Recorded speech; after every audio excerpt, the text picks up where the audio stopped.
मी समाधान फाटे यांचा मुलगा अनिकेत समाधान फाटे.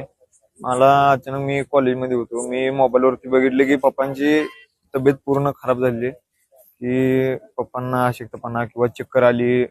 काल आज तिसरा दिवस आहे उपोषणाचा. माझे पप्पा काय वैयक्तिक कामासाठी किंवा रस्त्याचं काम किंवा कुठलं वैयक्तिक कामासाठी उपोषणाला नाही बसले, की समाजासाठी शेतकऱ्यासाठी बसले.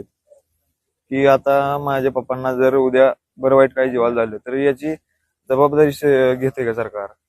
पप्पांच्या जर जीवाला काही बरं वाईट होण्याच्या अगोदर सरकारने लवकरात लवकर निर्णय घ्यावा. आज तिसरा दिवस आहे. डॉक्टर सुद्धा तपासणीसाठी आले, उपचार घ्या म्हणत होते डॉक्टर. पप्पांनी सक्त मनाई केली, म्हणजे नाकारला उपचार घेण्यास.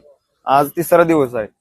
महत्वाचं म्हणजे तिसरा दिवस आहे आणि अजून सुद्धा कुठला चेअरमन किंवा कोण आलेलं नाही इथं पप्पांपाशी. आणि महत्वाचं म्हणजे घरी फक्त घरचं सगळं बघणार म्हणजे पप्पा आहेत. पप्पा इथं, मी बाहेर कॉलेजला कोल्हापूरवरून आज मी आलोय. घरी कोण नाही, घरी घरची सगळी फक्त आई बघते घरचं.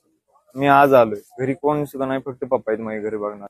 त्यामुळं चेअरमन लोकांना माझी हात जोडून कळकळीची विनंती आहे की लवकरात लवकर यावर तोडगा काढा. माझ्या या मान्य तेवढे मान्य करा.